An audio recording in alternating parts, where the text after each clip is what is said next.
Hey sis, welcome to the Becoming Her Faith, Life, and Purpose podcast. I'm your host, Teresa Clark, therapist, mom, wife, entrepreneur, and a woman learning to trust God in every season. This is your space to grow, heal, and truly become the woman you know you're called to be. We're having real conversations about faith, purpose, motherhood, relationships, and life as we're figuring it out. So whether you're in your starting over, your glow up, or your God, what are we doing season?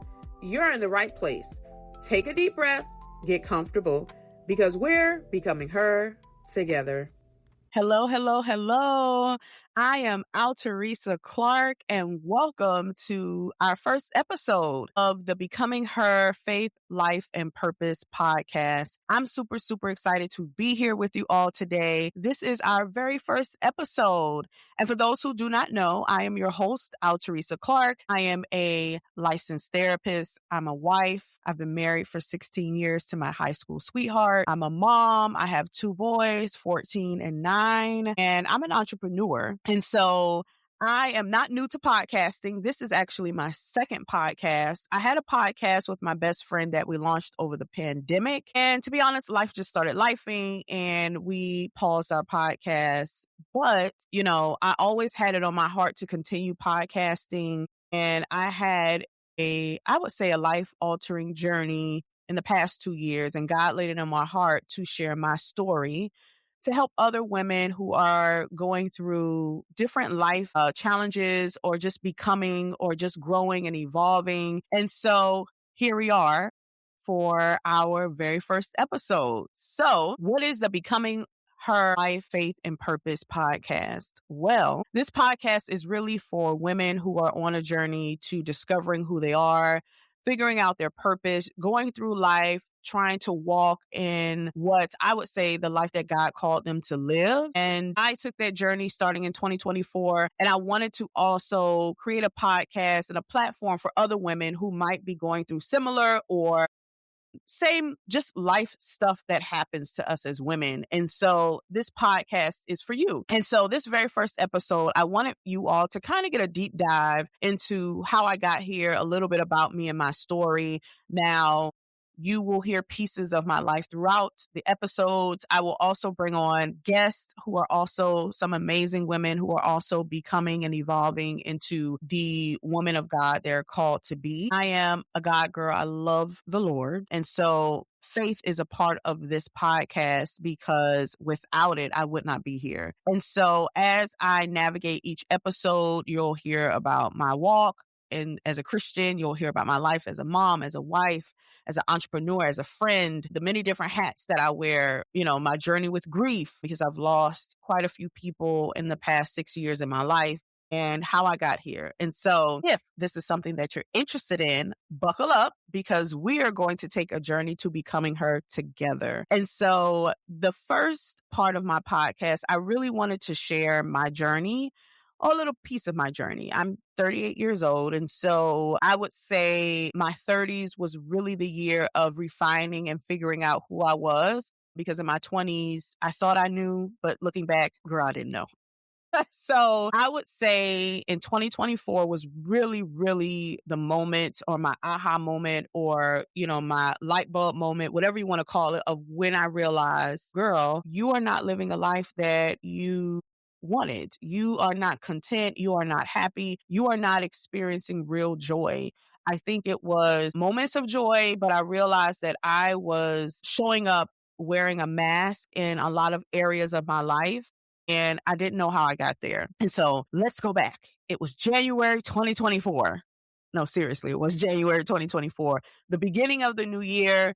And I had an amazing year in my business in 2023. And so I thought, right? So let's put a pin in that. So I thought I was having an amazing year in my business in 2023. And this was kind of the catalyst. In January 2024, so many things started going wrong in my business. And I didn't realize why. I thought, how did I get here?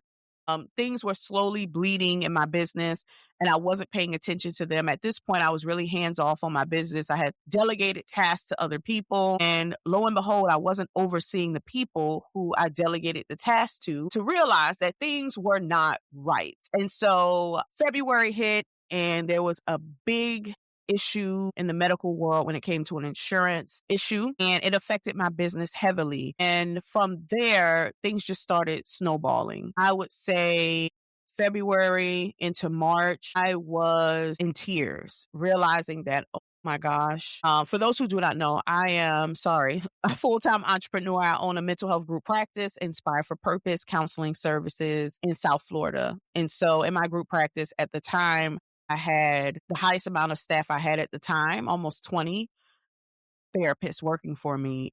And I had front office staff, I had billing staff. I was the biggest at the time. But what I didn't realize is that there were a lot of leaks in my business. And so a lot of things were happening financially for me, which then also impacted my personal finances. And in that time, I was experiencing friendship breakups. I was going through a lot of issues with friends. My health was not good. I had went to the doctor, and the doctor said, listen, you have high blood pressure, you have high cholesterol, you are pre-diabetic. I was the biggest I'd ever weighed in my life, even bigger than when I was pregnant. And so the doctor said, listen, I'm going to give you 3 months. If you don't lose at least 20 pounds in 3 months to get these numbers down, you are going on medication. And that was my aha moment, right? One of them for my physical health. And what started happening is all the stress from my business and my personal life was causing me to have severe anxiety. I was having panic attacks. And for those who do not know what they are, I hope you never experienced them.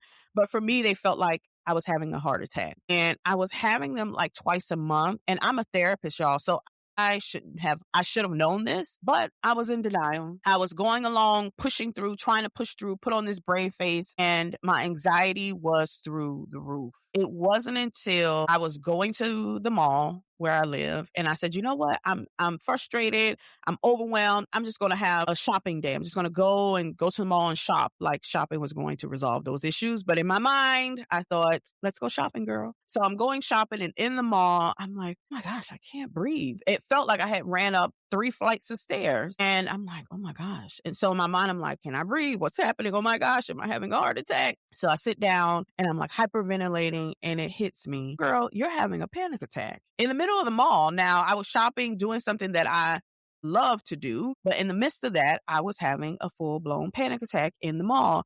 And someone was kind enough to ask me, are you okay? And I said, yeah, I'm okay. I'm doing deep breathing. I'm trying to do all the things that I tell my clients to do. And eventually the panic attack stops. And I just start bawling in the mall because I'm wondering, one, where did this come from? How did I get here? And I'm just reflecting on all of the stressors that I'm having in my life at this time. And I am realizing that I am overwhelmed. I am stretched thin. And I have to make a change. And it was at that moment I decided you can no longer live this way. And high levels of stress, burnout, overwhelm, it is taxing on my mind, and it was taxing on my body. And I had to have a talk with Jesus and really pray to say, I'm tired. What do I need to do to get out of this space? And so let me pause there and say that I had community. I had friends, I had family. I just wasn't sharing the amount of stress that I was feeling. I wasn't being honest with the people around me. I was putting on a brave face, like people say. I was wearing this mask, like I had it all together. I was figuring life out, and inside I was drowning is the best way that I can explain that. And so in March of 2024, after going through these physical and mental, I would say, strains and overwhelm, I said, I can't do this. And it was clear as day that God said, girl, get up. Like clear as day. You cannot soak in this. You cannot stay here. You have to get up. If you stay here, you are going to die. And I thought, hearing that clear as day, oh my gosh, like I gotta get up. It's not in my personality to sit and soak. It's not. I was raised by a single parent, and I saw her work multiple jobs to make it happen, raise 4 kids. I only saw strong women growing up. And so in my mind, I always had that persona of, I'm a strong Black woman. I can handle anything. I'll carry it on my back. I don't need help. I'm not going to cry and soak. Get up, girl, and do it. But that was causing me to drown, not asking for help, not speaking up, not saying anything. My body was physically reacting to the high amounts of stress that I was feeling, and I was drowning. And at that moment, God told me to do a 2-week fast. I'll never forget a 2-week fast. And at that point, I hadn't fasted in, I don't know, years. And so I did a 2-week fast, and I did that 2-week fast in March. And it was like, I would say, a weight lifted. I didn't feel completely like myself, but I felt a lot better. And I really leaned into my relationship with God, and I started going back to church. When my family started going back to church in person, because during the pandemic we were virtual. And so we stayed virtual all that time.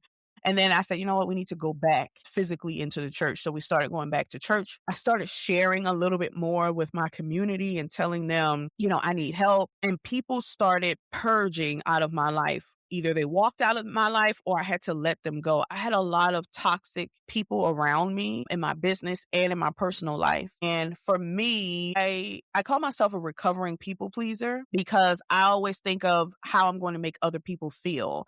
And at that point, I had gotten here because I had put other people before myself. That's how I got here. And so I had to make hard decisions with staff. I had to realize that a lot of the staff that were there were negatively impacting my business. And so it was time to, like people say, clean house. It was very hard for me. I'm not going to be honest, because some of the people, their livelihood was connected to working for my business. And so I never wanted to feel like, I'm taking food out of people's families' mouth. But the reality is that my business was a sinking ship. And because a lot of things were happening that people were doing, I had contracted with a company who was not doing what they were supposed to. It was just a lot. And it was a domino effect. And so I had to make hard decisions, and letting people go or allowing people to walk away. At one point, I was holding on to this vision. I was holding on to this dream. I'm a boss. I'm this, I'm that, this reality of what I thought I wanted my life to look like. And during that time of really growing and letting go of ideas and letting go of the version of myself I thought my life was going to look like. And I say that because I know a lot of us as women, we have this dream, right? Of by this age, I'm going to do this. By this age, I'll be married. I'll have kids. I'll start my career. I'll have a business. I'll write a book. All the things. I'll travel to 10 countries. And we have these dreams and goals that we hold ourselves accountable to. And the reality is that, it's that saying that we make plans and God laughs. I think that was where I was in my life, because this version of my life that I had worked so hard to get to, it was crumbling. And I was fighting tooth and nail to hold on to this version of what I thought my life looked like.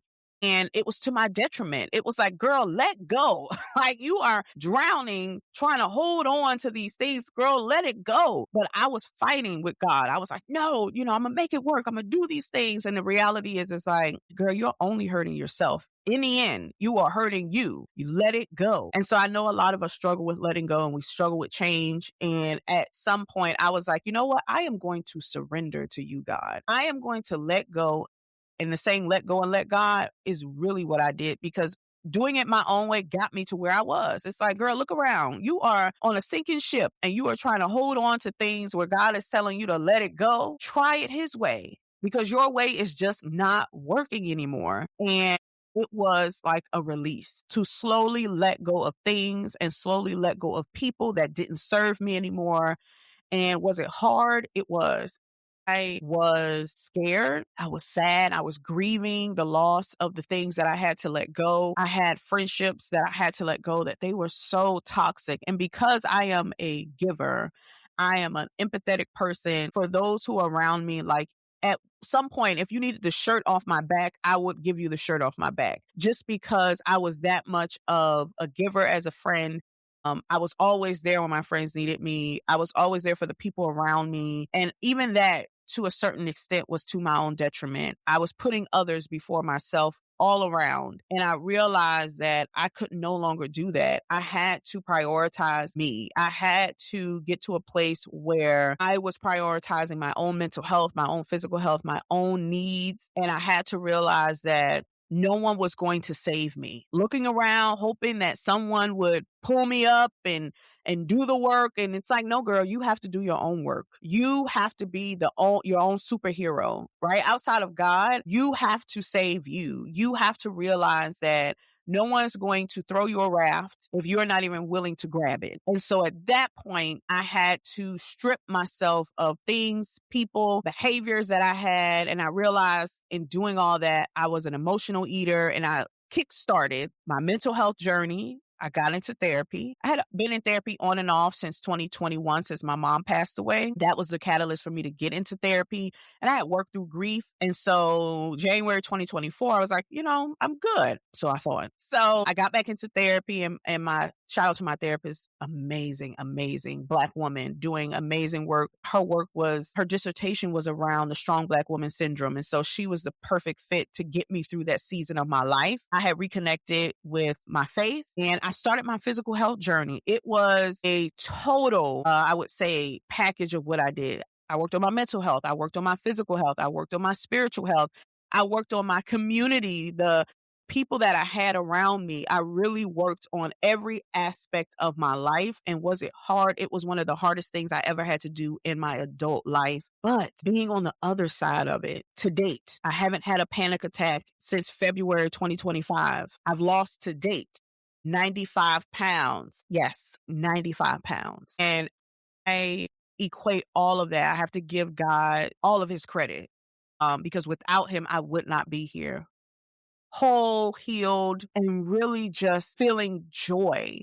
Is life perfect? No. Is every day a great day? It's not. But I feel joy. I feel a joy that I haven't felt in a long time. And so going back to 2024, I started this journey. And in January of 2025, I did another fast. And this time, I did a longer fast. And in February of 2025 is really when I started to feel joy again, like real joy, not performative, not superficial, and from the outside, my life looked great. I'm married, I have children, we own a home, I own a business, but those things didn't bring me internal joy as much as it did on the outside, because I wasn't happy inside. I had a lot of things that I had to work through and work on that I thought I did, and I really didn't. And so I realized that in February 2025, digging a little bit deeper than what I did and doing that deep work, really doing that deep work, a year later,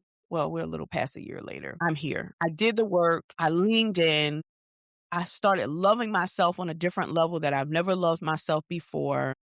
I realized that I had a lot of negative habits that just weren't serving me anymore. And I had people around me that were draining, that were leeches. And I really leaned into the community that I had. I had friendships that I had let go or just kind of threw them to the side because I was focusing on other friends that, to be honest, they're gone now. And so I circled back around to those friends and realizing that, you know what? I apologize for the way I kind of discarded you all and really poured my time and energy into other friendships that I shouldn't have. And realizing that at one point I had a conversation with a really dear friend of mine. And I'll never forget, we were at dinner and I was just sitting there saying, I feel so lonely. I don't have community. This had to be, I think, in 2024. And then realizing that, girl, the community was there. You just stepped away from that community. The people who you needed to lean into, you leaned away from. The women that were around you, you probably shouldn't have been around. The women that you walked away from were the women that you needed in your life, the women that had your back, the women that would pray with you, pray for you. I'll never forget another dear friend of mine, in the midst of going through this, I was saying wild stuff, right? I was just saying things. And she was like, oh, girl, no, we need to pray immediately. And we prayed. And she was like, girl, I kept praying for you because this is not you. And the people who were closest to me started to realize and recognize, sis, this isn't you. And who you have around you is so important. I am so grateful for the community and the women that I have in my life right now that It's not just we go to brunch and have a good time. It is when you need me, I'm really here. I'm praying with you. I'm praying for you, and I'm here. And those are the type of women that I have around in my life right now. And I am so grateful for that. Before, I had women around me who were catty and who were backbiting and jealous and just negative. And being around that so long, the saying that we used to tell kids, you're the company you keep, it is true. I think to a certain extent, you start to be engulfed in that type of environment, and it's very negative. And after a while, it affects your mental health. No one wants to be around negative people all the time. It's just not good. It wasn't good for my mental health. It just wasn't. And I came to a space where I had to walk away from a friendship, and I literally just walked away. I had too many conversations, too many kumbaya moments. I was like, I'm done. I'm drained. And we don't always talk about friendship breakups because we don't talk about them the way that we talk about relationship breakups, because they also, you also feel grief, especially for friends you've been friends with for decades. It is a grieving process that you go through. And so I grieved the loss of some of my closest friends at the time. But on the other side of that, realizing, girl, they should have never been your friends to begin with. They didn't like you. They did not see you the way that you saw them. And so for me, it was eye-opening to release those friends, release those environments that I was in, releasing people in my business that took advantage of me and I didn't realize it. And the people around me would tell me, hey, this person is not for you. Or, you know what, the way they're moving with you, it's not right, girl. Maybe you need to look at that. Maybe you need to take a step back. Like, I had people around me telling me certain things, but I wasn't listening. In my mind, I was like, I know what I'm doing. I got this, step back. And the reality is that the people around me were, as much as I was allowing them to, sharing their thoughts and opinions with me about the people and some of the situations in my life. But I was hard-headed. I was stubborn because I thought I knew it all. I thought, I didn't need help. I got this. And that mentality got me to where I was. And so the reality is that the people around me were trying to be there and I wasn't allowing them to. Or the right people around me were trying to and I wasn't allowing them to. And the other people that were around me that were draining me, I was listening to them. And the reality is that they didn't mean me any good. And so pruning of letting go friends, letting go circumstances, situations, letting go staff. It was a purging year for me. And if anybody has ever felt like they were in a season of purge or a season of loss, it is a hard season to be in. It is a season to look around and say, God, what is going on? I'm losing things left and right, and I don't understand why. And if you've ever prayed that prayer, God, if they don't mean, if they're not good for me, or if they're not supposed to be in my life, release them. And girl, I prayed that prayer. And immediately dropping like flies left and right, they were. And so the reality is that when you ask God for something, you better be prepared for it. And two, it may not look the way you think it's going to look. And for me, it was not. It was a pruning season. At some points in that time, I felt isolated. I felt like nobody understands. And the reality is that it was my journey. I had to do a deep dive inside and out, and coming on the other side of it, while I didn't like it while I was going through it, it didn't feel good. Coming on the other side of it, I'm glad that I had to go through that, because I wouldn't be the woman I am today. I wouldn't be the woman who feels joy today, who feels happiness, who feels the peace of the Lord, who feels whole, who has her cup filled to be able to pour it out into my family, into my husband, into my children, to be a version of myself that is healed, to show up in a healthy way. And so while I didn't like the journey, I didn't like what was going on, I'm glad I'm on the other side of it. And I wanted to be able to share this with you all, to know that there's another side of your test. There's another side of the trial, the valleys, wherever you feel like you are, there's another side. When you get to the other side, time, how long, those questions I ask myself as well. Like, well, oh my gosh, how long am I going to be going through this? I feel like I'm going through left and right, getting gut punched and kicked while I'm down. It's like, time is something that we can't control, but I am grateful for the journey, because coming out on the other side, realizing that, wow, that version of who I wasn't happy about. I wasn't authentically myself. I was putting on, so to speak. I was wearing a mask. But this version of who I am now, I'm proud of. And the life that I thought I was going to hit by this age and that age and this age. It's different now. As you grow and mature, you get to change your mind. You get to reimagine your life. If you thought these things would happen by this certain age and it didn't, reimagine it, right? Because maybe it's not happening for a reason, and maybe that is for your good. And we don't know God's plan, and we can't even understand it, but the reality is that there's always something on the other side. And so for me, the other side was finding myself again. And that journey, it's been 2 years and I'm still evolving. I'm still growing, but this version of who I am now knows true peace and happiness, and that you cannot buy. You cannot buy joy. You cannot buy peace. You cannot buy happiness, money, cars, fame, fortune. None of those things will bring you peace and happiness if you don't have it within. And so I had to take a journey to really get to the core of who I was and be happy with who I am, with shedding. And not only did I shed people and things, I shedded weight. Dead weight, 95 pounds of weight that I released in that process. And I am so happy. I have always been a plus size girl. I've always struggled with my weight. I've always had weight loss journeys up and down, up and down, up and down. This is the longest I've ever been on a weight loss journey or a health journey. This is the most weight I've ever lost in my life and kept off, because I've lost like 50 pounds in the past. And girl, it came back with a vengeance. But this time, it has been off. And I am still on a goal to get 100 pounds. So I'm yo-yoing between this 5 to 7 pounds. It's like yo-yo back and forth. But listen, I'm going to get there. We're going to hit that 100 pounds. But we're celebrating that I'm almost there. And we're celebrating this woman of who I am today and who I have become. And so I want to challenge you, ladies who are listening. Who are you? Ask yourself, who am I?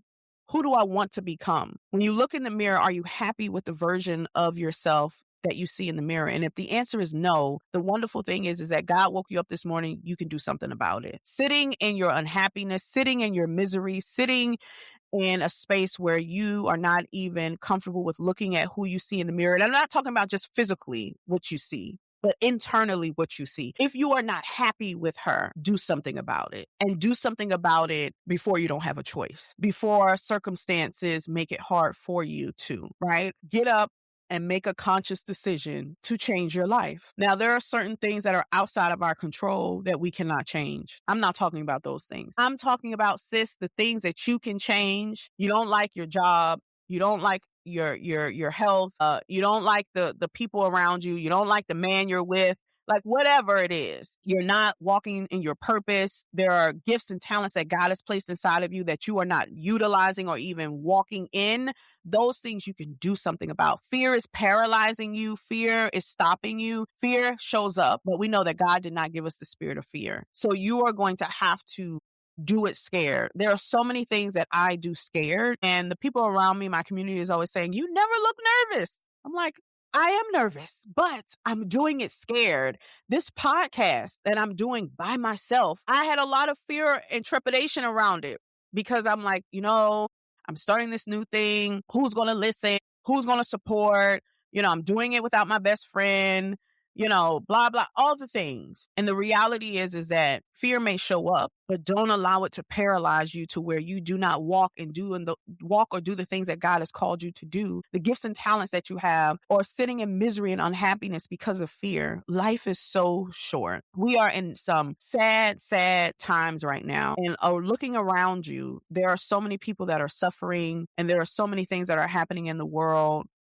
And if you can change your circumstance, if you can, get up and do it, sis. It's time. Now is the time to show up in the life that you want, to be the woman that you want to be, to become her. You are that girl. And sometimes you have to tell yourself that. I am that girl. Whatever that girl means to you, I am that girl.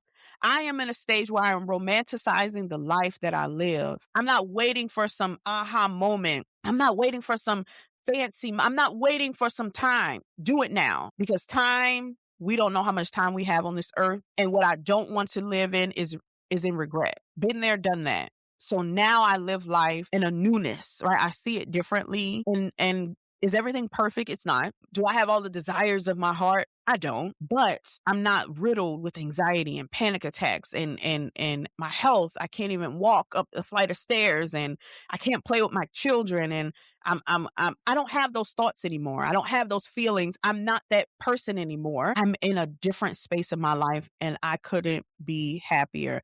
This version of myself is for me, but the people around me benefit. My marriage is healthier. I'm a better mom. I'm a better friend. I'm a better niece and cousin and sister. I'm better for it because of this version of myself. Now, do I still have areas that I need to work on? Absolutely. Do I still need some pruning and some growth? Yeah, we should always be growing. We should never be stagnant. I always say, like, you shouldn't stop growing. The moment you stop growing is the moment that you are 6 feet under. That's when you should stop growing. And so, yes, there's still growth, but I'm not where I used to be. And for that, I celebrate. So, girl, I encourage you to get up. Get up. Try again if you failed. I've had a few businesses that failed before this one. Right. And even this one has been rocky. I've made some bad decisions. I've made some mistakes. I've did things I regret, but I cannot go back and change them. The only thing I can do is put one foot in front of the other and keep moving. So I encourage you, sis, get up, keep moving, keep trying, keep pushing. I want to leave you all with some reflection questions. It's a part of the podcast. Right? I want you all to reflect. I want you all, and if you are a person who loves to journal. Journaling has been a part of my healing process. It has been amazing. So if you are journaling or want to start journaling, get a journal and ask yourself, who am I becoming? Am I happy? Do I feel joy? This version, this woman that I'm looking at in the mirror, am I happy with, right? And what do I need to let go of? That's also probably where you need to start, sis. What and who do I need to let go of? And so giving you all some practical steps. Pay attention to what no longer aligns or serves you. If it doesn't align, if it doesn't serve you anymore, it might be time to let it go. Give yourself permission to evolve and change. Give yourself permission to let go of the version or the life that you thought you would live that you are not living. It's okay. Create a space for stillness. Sometimes we need to sit in the stillness to be able to hear from God, but to be able to focus on what we need to do and where we need to go. I was hustling and bustling and moving and moving and moving, and God said, sit down, girl. You can't even hear me. You are moving before me. You are walking in your own path. And it led me to destruction. So sometimes you need to sit in the stillness to hear from God, but you also need to sit in the stillness to look at your life, reflect on where you are, reflect in who you are so that you can move in a different direction. So I want to encourage you, if you feel behind, you're not, now is the time to make the steps and to do the things that you want to do. Who are you becoming? Because you are becoming, right? And so in this podcast, I want to hear from you all. If you have questions that you want to ask me, send them in. If you want to hear certain topics on this podcast, share them with me. This is our first episode. I'm super, super excited. Episodes drop every Monday on Apple, Spotify, Amazon, and we're going to have a YouTube channel. So you will see me on YouTube. And remember to follow us on social media, the Becoming Her Podcast _ on all platforms. Instagram and Facebook and YouTube. It will be on my personal channel, Teresa Clark, LCSW. Now, let me also say this disclaimer. While I am a therapist, this podcast does not serve as a form of therapy, okay? If you need professional help, please seek a professional.